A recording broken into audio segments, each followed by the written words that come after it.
Là, elle n'est plus là. Docteur Florian Ferreri, vous êtes psychiatre à l'hôpital Saint-Antoine à Paris, donc spécialiste de l'anxiété et de la dépression.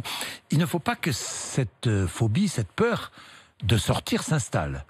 Alors il faut éviter parce que c'est très invalidant. C'est-à-dire que ce qui dans un premier temps est rassurant, apaise l'organisme et le cerveau, c'est-à-dire de ne pas sortir, finalement devient excessif et on est complètement reclus à la maison et on sait que quand on n'a plus d'interaction sociale, quand on ne fait plus les choses, on est très handicapé, on peut se déprimer. Et bien sûr, mais si on commence à rejeter ses sorties, à avoir peur, si on repousse sa sortie, de plus en plus, on s'installe vraiment, on s'enferme totalement. C'est exactement ça. C'est-à-dire qu'à un moment donné, l'apaisement qu'on a pour une distance certaine, par exemple, on va dire je ne vais plus sortir à 300 mètres, devient c'est pas suffisant, donc c'est 100 mètres, 50 mètres, et puis après c'est le seuil de sa porte. Donc c'est très compliqué, il faut identifier ça pour essayer de lutter contre cette tendance qu'on peut avoir, notamment quand on est anxieux, à éviter le danger. Alors vous allez me dire comment on fait pour essayer de lutter, mais je voudrais un autre témoignage, celui de Patrick, qui est à Cuxac d'Aude, dans l'Aude. Bonjour Patrick. Bonjour. Vous avez 64 ans, vous avez peur du déconfinement, vous avez peur et vous ne sortez pas, Patrick? Non. Non, absolument pas. La dernière fois que je suis sorti, il y a 15 jours pour faire des courses, et j'ai vu beaucoup de gens sans masque. Et vous savez, pendant 2 mois, on nous a mis tous les jours du matin au soir le nombre de morts. Et on ne va pas dire qu'on avait oublié la mort. On sait qu'un jour ça va arriver. Oui. Mais là, du matin au soir, on nous met ça. On voit des gens qui sont imprudents. Moi, j'ai peur, je ne sors plus. Plus du tout. Comment faites-vous pour les courses et vous n'avez plus aucun contact extérieur, Patrick? Non, j'ai plus de contact. Je ne cherche pas à avoir de contact, j'ai trop peur. Oui. Comment faites-vous pour les courses? Pour l'instant, j'ai des réserves. Oui. Et après, je ne sais pas. Vous ne savez pas? Non.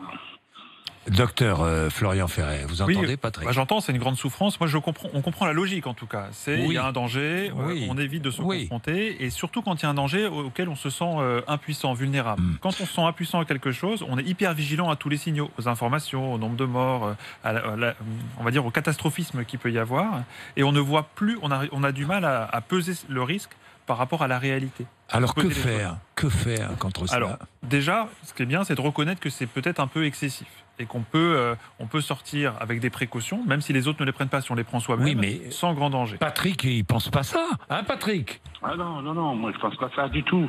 Le problème, c'est pas que, comment dire, à la télé on entend. Voilà, maintenant c'est les laboratoires, enfin les trucs de viande. Il y a des cas un peu partout. Oui. Moi, les abattoirs. Je suis vulnérable. Vous êtes vulnérable, vous avez 64 ans, Patrick, et voilà. Et Patrick, donc, il a un problème cardiaque. Que faire? Mais que faire? C'est vrai qu'il fait partie des personnes à risque et qu'il faut être particulièrement prudent. Mais particulièrement prudent, il n'y a aucun médecin qui a dit qu'il ne faut plus bouger du tout et ne rien faire. Parce que, par exemple, quand on a une pathologie cardiaque, c'est bien d'avoir un peu d'exercice physique, de sortir. Donc, c'est réussir à mettre en lien le danger qui est réel et le danger pour soi de rester à la maison. C'est de reconnaître et de pas dire on a raison de faire ça. C'est pas forcément vrai, même si on pense que c'est bien. Et d'essayer de mentaliser un trajet, de travailler aussi sur sa respiration pour pas faire une attaque de panique à l'extérieur. Et s'il y a vraiment une grosse difficulté, ne pas hésiter à en parler à son médecin, Vous avez consulté, Patrick? Non, mais le problème, alors moi je vais vous expliquer, il y a 2 jours, j'ai dit tiens, je vais aller faire 2-3 courses dans le village. Et 5 minutes avant de sortir, j'ai la respiration qui a commencé à paniquer. Donc j'ai dit il faut que je me calme. Et voilà, je sais que dès que je vais sortir, c'est la trouille que j'ai la trouille. La trouille. Le fait en plus de tous les jours, du matin au soir, sur toutes les chaînes d'information, on nous affiche le nombre de morts. N'écoutez plus, ne regardez plus, Patrick. Ça serait bien que aussi les informations arrêtent de le dire, ça aussi. Oui. Alors, docteur Ferreri. Mais c'est très vrai, c'est-à-dire que quand on est anxieux et hyper vigilant, on est hyper sensible à l'information, et comme les informations se répètent, elles sont hyper mémorisées, avec une mémoire émotionnelle qui est négative. Donc l'idée de couper, c'est un peu ça, c'est-à-dire de ne pas arrêter toute source d'information, mais de choisir ses émissions et de choisir des créneaux et un temps dans la journée dans lequel on va s'informer.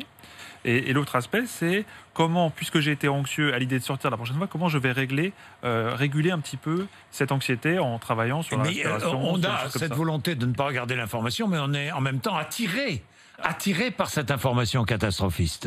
Exactement, parce que quand la situation est stressante, on a besoin d'avoir des solutions. Et quand on cherche des solutions, on veut beaucoup d'informations. Et en fait, on s'aperçoit dans l'information qu'il en faut, mais quand il y en a trop, elle nous rend perplexes parce qu'il n'y a pas forcément des solutions. L'information n'est pas forcément solution. Donc on peut gagner contre cette anxiété pas à pas, hein, comme vous dites, on construit un parcours. On construit un parcours, on le mentalise à l'avance, on sait ce qu'on va faire, on sait qu'on peut être un peu inquiet à telle distance, on va s'arrêter, respirer, choisir des horaires pour lesquels il y a moins de monde au début, mais c'est quand même important, dans la mesure du possible, de se réexposer progressivement au danger. Pas aller se mettre dans le rouge tout de suite, mais progressivement, pas à pas, de reprendre quelques activités. Bien.